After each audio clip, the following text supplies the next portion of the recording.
그리고 선배 동료 의원 여러분, 남양주 을 국회의원 김병주입니다. 12월 3일 우리는 너무나 불행한 일이 일어났습니다. 일어나서는 안 될 일입니다. 비상계엄, 내란 행위입니다. 친위 구테타가 일어났습니다. 국민이 일어났습니다. 국민들이 하나가 되었고 국회의원들은 목숨을 걸고 국회 본회의장으로 왔습니다. 또 언론도 하나가 되어서 이 사실을 전 국민께 알렸습니다. 그 덕에 6시간 만에 비상계엄을 멈춰 세울 수가 있었습니다. 하지만 지금의 국가는 어떠합니까? 모든 것이 무너지고 있습니다. 1분 1초가 위태롭습니다. 윤석열이 대통령에 있기 때문입니다. 빨리 사퇴하고 해야 합니다. 빨리 탄핵해야 합니다. 관련해서 질의하겠습니다.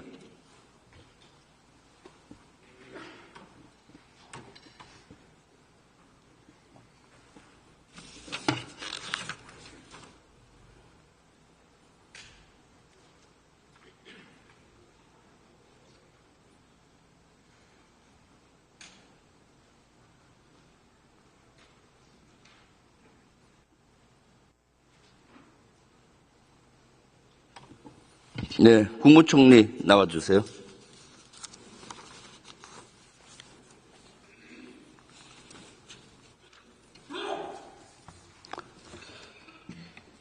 계엄하는 걸 언제 알았습니까? 12월 3일 날 한 8시 40분쯤 알았습니다. 아침 8시 40분죠? 밤 8시 40분. 그 전에 징후는 못 느꼈습니까? 전혀 못 느꼈습니다. 특전사령관은 오래전부터 징후를 느꼈다고 했습니다. 반국가 세력 쓸어버려야 된다. 이런 얘기들이 징후였다고 증언했는데 반국가 세력, 윤석열 대통령에 반대하는 세력 쓸어버려야겠다. 수시로 얘기했는데 그런 것들을 징후로 못 느꼈습니까? 못 느꼈습니다. 네. 그래서 8시 30분에 알고 그래서 국무회의 소집 명령은 언제 내려졌습니까? 8시 40분에 그 말씀을 듣고 반대를 하고 그리고 국무위원들하고 함께 좀 이런 설득과 이런 걸 좀 하는 게 좋겠다 해서 정확히 지금 몇 시인지는 제가 좀 확인을 해보겠습니다만 한 9시쯤 되지 않았나 싶습니다. 국무회의 한 시간은 몇 분 정도 했습니까? 언론에는 7분 정도 짧게 했다고 하던데. 전체적으로 시간 자체는 이제 국무위원들이 연락을 받고 한 명 한 명 들어왔기 때문에 딱 다 모여가지고 한 거는 마지막 오신 분의 시각에서 보면은 정말 짧았을 거고요. 그 전부터 와 있는 분들한테는 거의 한 1시간 정도 같이 있지 않았나 싶습니다. 아니, 회의는 개부터 끝나는 거죠. 그래서 제가 네. 조금 실체적 흠결이 있다고 말씀을 드리는 겁니다. 그래서 한 7분 정도 걸렸습니까? 모였을 때 우리가 예를 들면 좀 보통 국무회에서 하는 그러한 절차적인 것이 잘 밟아지지는 않았습니다. 그럼 개 선언도 안 하고 대충 있다가 뽑겠습니까? 그냥 걱정하고 반대 얘기하고 그러면서 시간이 지나갔고 지금부터 국무회의를 한다라고 하기에는 너무나 좀 절차적으로 다들 좀 황급하고 좀 힘들어했다는 말씀을 드립니다. 그러면 결국은 국무회의를 공식적인 국무회의는 하지 않은 거네요.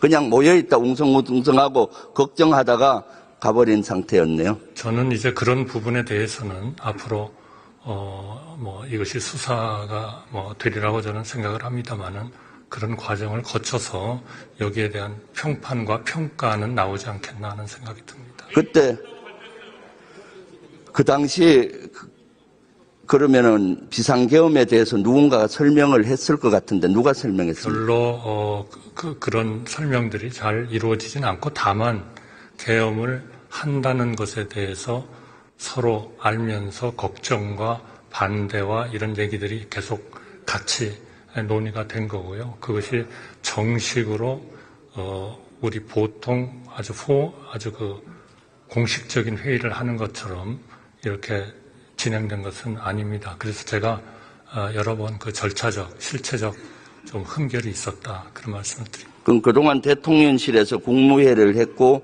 한 7분 정도 짧게 했다는 발표는 거짓이네요. 모인 것은 분명히 맞지만 그것이 보통 때와 같은 그런 국무회의식으로 운영이 되지 않았다. 그러니까 그거를 국무위원들의 회의라고 해야 될지 정식 국무회의라고 해야 될지는 좀 명확하지 않습니다. 그거는 조금 이런 전체적인 수사 과정에서 좀 검토를 해야 할 거 아닌가 싶습니다. 그때 회의장에 그러면은 윤석열은 나타났습니까? 대통령님도 또 계셨습니다. 그럼 대통령은 얼마나 계셨나요? 제가 지금 뭐 정확히 워낙 저희가 좀 그 상황이 좀 급박한 그런 차원이어서 정확히 몇 분인지는 제가 기억을 못 하겠습니다. 앞으로 그런 것들은 다 알려지지 않겠나. 중간쯤 들어왔습니까? 국무위원들 한 중간 정도 모였을 때? 글쎄요. 제가 지금 뭐 정확하게 제가 그냥 기억에 의존해서 적당히 말씀드리기는 조심스럽습니다. 그거는 앞으로 좀 수사나 이런 과정을 거쳐서 명확해지리라고 생각합니다. 그러면은 대통령이 와서 가만히 앉아 있지는 않고 국무위원들이나 총리한테 얘기를 했을 것 같은데 무슨 얘기를 했습니까? 대통령님께 우리 국무위원들이 좀 그런 말씀을 드리고 걱정을 하고 이런 얘기들이 좀 지속적으로 있었다 그렇게 생각합니다. 그때 그러면 화내면서 해야 된다고 대통령이 얘기했습니까? 화를 내면서 이거 해야 된다고 했습니까? 화를 내신 적은 없었습니다. 근데 누구누구가 반대했습니까? 전 국무위원들이 다 반대와 걱정의 그런 의견들을 우리 국무위원들끼리 앉아있을 때도 했고 대통령님이 오셨을 때도 좀 말씀드리고 그렇게 했습니다. 그럼 그때 대통령이나 대통령실에서 로드맵을 얘기했을 거 아니에요? 몇 시에 발표하고 몇 시에 한다. 어떻게 들었습니까? 그때는? 계엄을 한다는 그런 것만 있었지 구체적인 내용을 가지고 거기서 깊게 논의할 그런 상황은 아니었습니다. 몇 시에 발령한다는 것도 결정을 안 했습니까? 그런 것들도 그렇게 공식적으로 얘기된 것 같지는 않습니다. 그런 부분은 앞으로 좀 더 수사 과정을 거쳐서 밝혀져야 된다고 생각합니다. 국무회의에서 계엄사령관도 심의를 해야 돼요? 계엄사령관에 대한 언급은 누굴 할지 언급이 있었습니까? 그런 포멀한 국무회의처럼 운영은 되지 않았다는 말씀을 드립니다. 네, 알고 있습니다. 계엄사령관이 누구가 되는지 그때 인지했습니까? 저는 인지를 못했습니다. 그럼 국무회의를 심의를 거치지 않고 한 거나 마찬가지네요? 그러니까 계엄을 한다 하는 데에서 출발을 해가지고 국무위원들의 걱정 그리고 반대 이런 것들이 있었습니다. 네. 김용현 국방부 장관은 와서 뭐라고 하던가요? 죄송합니다. 제가 너무 좀 경황도 없고 걱정도 많고 해서 그런 것들을 다 일일이 체계적으로 우리 국무회의를 하던 그런 식으로 제가 운영을 못했습니다. 정진석 비서실장과 안보실장도 왔었죠? 네, 같이 있었습니다. 정진석 실장은 뭐라 하던가요? 걱정을 굉장히 했고요. 지금 이런 상황이 될 수 있냐 하는 얘기를 했습니다. 안보실장은 뭐라 하던가요? 안보실장도 같은 생각이었습니다. 그리고 대통령실에서는 또 누가 와서 걱정하던가요? 제가 지금 다 기억을 못하겠습니다. 그건 아마 우리 좀 수사 과정에서 좀 밝혀져야 할 사항이라고 생각합니다. 그럼 국무회의도 실질적으로는 하지 않은 거나 마찬가지고 실제 그러면은 그 비상 계엄이 발령을 그러면 됐다는 걸 어떻게 알았습니까? TV 보고 알았습니까? 그거는 대통령께서 그 언론에 발표를 하신 것으로 그렇게 알고 있습니다. TV 그 당시 봤습니까? 거기서는 TV를 보지는 못했습니다. 그럼 그 당시 위치는 어디였습니까? 저희는 그 국무회의 장관들이 가끔 모여서 이렇게 얘기하는 그런 데였습니다. 거기에 있었고요. 그러면은 제가 봤을 때 TV를 켜놓고 대통령 발표 시간을 기다렸을 것 같은데. TV가 거기에는 없었습니다. 그러면 발표했다고만 들었습니까? 네. 발표하면서 좀 이따 포고령의 발표가 됐는데 포고령은 언제 봤습니까? 그거는 저희는 전혀 보지 못했습니다. 아니 나중에 보고를 받았을 거 아니에요? 저는 한 번도 포고령은 본 적이 없습니다. 그거는 아마 뭐 계엄 집행하는 쪽에서 하지 않았나 싶습니다. 했는데 발표를 했지만은 전 국민이 포고령이 뭔지 알아요.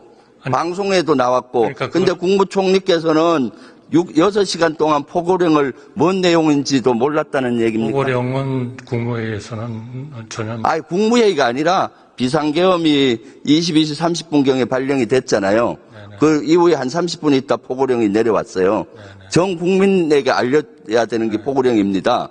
그걸 비상계엄이 끝난 6시간 후에 알았다는 겁니까? 네, 저희는 발표된 다음에 알았습니다. 발표된 다음 그러면 11시 반경에 알았다는 거예요?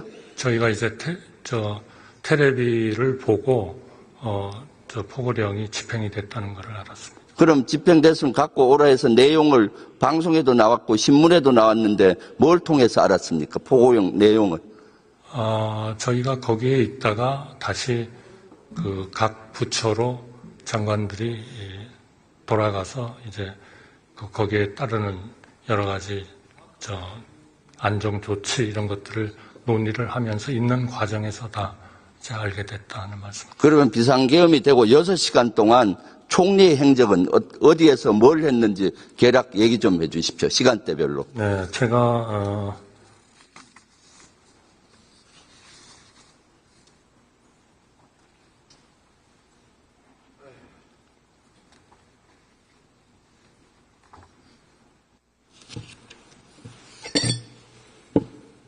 제가 11시 5분에는 대통령실을 출발해서 서울청사에 도착을 했습니다. 그래서 거기에서 계속 서울청사에 있다가 국회에서 해제 요구안이 나오고 그래서 서울청사로 제가 2시 10분에 출발을 해서 대통령실에 2시 반에 도착을 해가지고 우리 국회에서 의결해 주신 거기에 따라서 해제를 하도록 그렇게 대통령님께 건의를 드리고 대통령님께서 그렇게 하자고 결정을 하셔서 저희가 그때부터는 이제 국무회의를 하기 위한 준비를 했습니다. 그리고 국무위원들을 정말 이 해제할 때에는 우리가 보통 하는 그런 공식적인 국무회의와 같은 그런 절차를 아주 계속 밟았다는 말씀을 드립니다. 그럼 국무회의, 해제 국무회의는 몇 시에 했습니까? 해제 국무회의는 저희가 4시 반에 그 해제를 하는 것으로 그렇게 했고요. 그 국무회의는 아마 한 4시나 4시 15분 정도 시작하지 않았나 싶습니다. 국무회의가 왜 이렇게 늦게 시작했습니까? 해제 결의안은 이미 공안시 02분에 통과했는데. 네, 그래서 이제 대통령께서 그 해제하는 것으로 결정을 하시고 대국민 담화를 해제하는 것을 담화를 하시는 걸로 준비하고 또 저희는 또 국무회의를 준비하는 그런 과정이 좀 시간이 조금 걸렸습니다. 아니 총각을 다투는 일인데 3시간 이상 걸렸잖아요. 이것이 국무위원들의 태도라 봅니까? 그러니까 국무위원들을 소집을 해가지고 전부 다 이제 그 용산의 국무회의장으로 소집이 되고 안건이 만들어지고 이렇게 해가지고 했다는 말씀을 드립니다. 공안시 02분에 해제 결의가 되면은 바로 총리께서는 전화를 해서 대통령한테 해제 건의도 하고 오면서 계속 전화로 설득시켜야 되는데 2시 30분에 겨우 가서 얘기를 했단 겁니까? 그때 얘기할 때 대통령은 뭐라 얘기했습니까? 대통령께서는 해제하자고 하셨습니다. 그거밖에 반응이 없었습니까? 네, 해제하기 때문에 그리고 이제 대통령께서 해제 그 담화문을 준비해서 발표하시고 저희는 이제 국무회의를 소집하고 국무위원들이 모이고 안건을 만들고 하는 이제 그런 절차를 했다 하는 말씀을 드리겠습니다. 국회 비상계엄이 돼서 특전사 요원들이 국회로 난입하고 보좌진과 대치하고 유리창을 깨고 들어오는 장면, 시민과 대치하는 장면 보셨죠? 네, 봤습니다. 뭘 느꼈습니까? 네, 참 참담하게 느꼈습니다. 그럼 그때 총리는 조치한 게 뭡니까? 그거는 일정한 총리의 그 계엄에 대한 집행의 바운더리는 사실 조금 벗어났다는 거죠. 저희는 계속 저 총리실에서 다 모여가지고 그 상황을 검토하고 또 국회가 그렇게 통과를 시키기 때문에 저희가 국회에서 통보되는 거 정부에 통보를 해주셨거든요. 아마 그게 2시 10분인가 그랬던 것 같은데요. 그걸 이제 받아가지고 바로 특전사 요원들이 실탄을 다 대부분은 장전을 하고 작전을 해요. 그러면은 아마 총리께서는 실탄이 없는 거를 몰랐을 것 같은데 실탄 여부 그 당시 어떻게 알고 있었어요? 저는 집행 관련해서는 전혀 아는 게 없습니다. 아는 게 없으니까 실탄을 갖고 있을 거라고 대부분 예측하는데 그러면 엄청나게 시민들의 피해가 유혈 사태가 날 거란데 그냥 앉아서 손 놓고 있었습니까? 저는 우리 군이 그런 국민들에 대해서 그렇게 할 수 있었을까 하는 생각은 좀 듭니다. 네. 하여튼 저희로서는 2시 10분에 국회에서 정부에 통보가 왔고 그때부터 바로 움직이기 시작했다는 말씀을 드리겠습니다. 해제 국무회의 할 때는 한 얼마 정도 시간이 걸렸습니까? 국무회의 그 자체는 한 5분 정도 걸리지 않나 싶습니다. 그러나 안건을 만들고 국무위원들을 소집하고 하는 그런 데 좀 시간이 걸렸습니다. 그 5분 동안 누구누구가 발언했습니까? 해제에 대해서는 전원 찬성이었습니다. 찬성인데 발언자 진행을 어떻게 했습니까? 5분 동안. 국무총리가 주재를 하고 국방부 장관이 해제를 발의를 하고 그리고 이견이 있느냐 묻고 모두 다 이견이 없는 것을 알고 통과시키고 국방부 장관은 뭐라고 발표했습니까? 그 안건을 그대로 읽었습니다. 그때 대통령은 있었습니까? 대통령님은 그 담화문을 발표하시고 본인 사무실에 계셨던 것으로 알고 있습니다. 저희는 국무회의장에 있었고요. 그럼 5분 동안 국무회의 해제를 했고 그 이후에 후속 조치는 어떻게 했습니까? 그러니까 4시 반에 일단 그 해제를 했기 때문에 저희는 일단 좀 상황이 끝난 것으로 알고 거기에서 국무위원들하고 좀 머물다가 각자 자기 부서로 복귀했습니다. 그때부터가 중요해요. 비상시국인데 그냥 각자 보냈습니까? 총리님은 국무위원들한테 뭔 지침을 줬습니까? 가가지고 가장 중요한 거는 이 계엄의 어떤 그 영향이랄까 이런 것들이 이제 각 분야에서 나타날 테니까 이러한 나타날 수 있는 부작용을 최대한 줄이는 그런 역할을 좀 집중적으로 해달라 그렇게 요청했습니다. 비상계엄이 전국 단위로 이번에 시행이 되는 거 알고 있었죠? 저는 네. 전국 단위로 되면은 이번에는 각 지역마다 지역계엄사, 지구계엄사가 설치되는 거 알고 있죠? 저는 정확히는 모릅니다만 하여튼 죄송합니다. 제가 그런 세부적인 계엄의 집행 단계에 대해서는 제가 그렇게 큰 그런 준비나 이런 것들은 없었다 하는 말씀을 드리겠습니다. 아니, 국무총리가 지구계엄사, 지역계엄사가 몇 개 되고 이런 걸 모른단 말입니까? 각 군단급의 지역계엄사령관이 돼서 각 지역마다 전국 방방곡곡에 행정기관, 사법기관에 군이 들어가서 통제해요. 여러분들 국무장관실에도 바로 중령급 장교가 가서 장관 비켜 하고 그 사무실에 들어가고 하는 거예요. 그거 몰랐습니까? 기본적으로 그 집행은 계엄사령부가 하는 것이기 때문에 저희 총리나 장관들은 직접 그거를 어떻게 할 수 있는 그런 상황은 아니었다고 생각합니다. 너무나 무능하고 무책임한 발언입니다. 들어가 주십시오.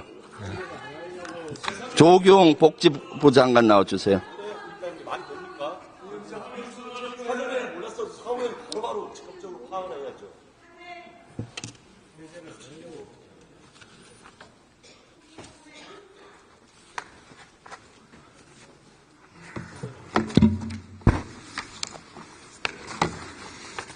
네.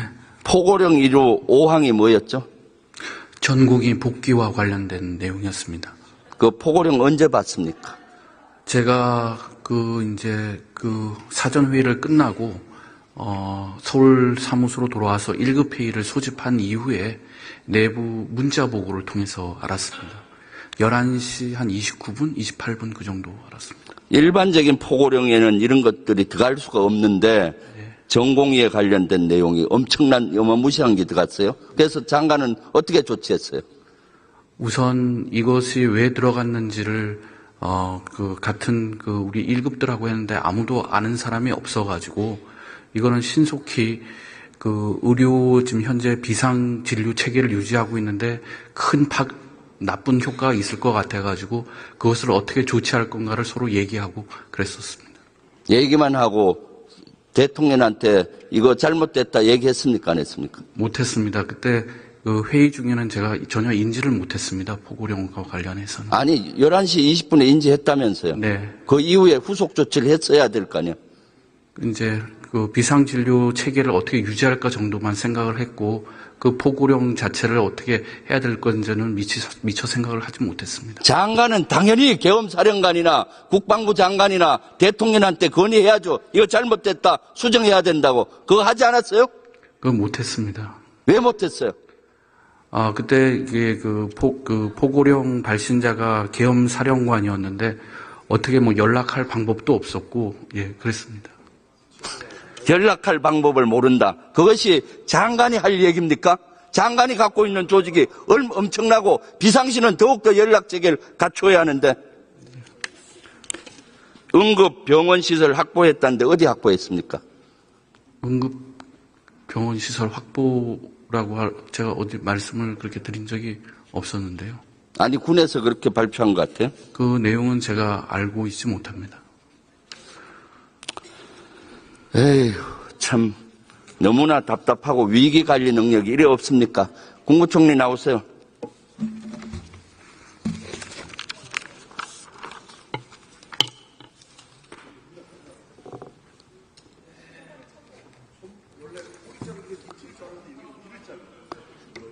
지금이 비상시국입니다. 해결해야 되겠죠?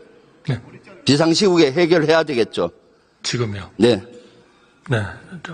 해결 방법 어떻게 생각하고 있습니까? 저희 내각으로서는 현재의 각 분야, 금융, 여러 이 분야에 있어서 하여튼 안정된 이런 행정이 이루어지도록 전력을 다하고 있습니다. 지금 당장 사퇴시켜야 됩니다. 총리님은 사퇴, 탄핵 어떤 걸 선택하길 원합니까? 제가 그거는 좀 너무 정무적인 판단이어서 제가 그런 판단을 말씀드리는 것은 적절하지 않을 것 같습니다. 지금 끝나자마자 총리와 국무위원들은 한남동으로 달려가서 바로 사퇴하도록 요구하십시오. 그것이 국가를 살리는 길이고 여러분들이 사죄하는 길입니다. 그렇게 하시겠습니까?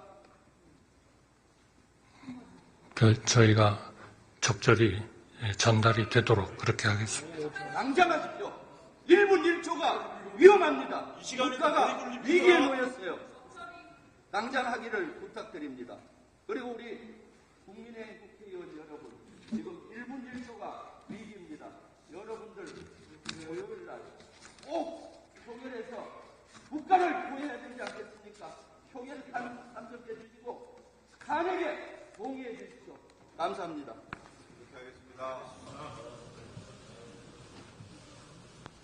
국회에 와서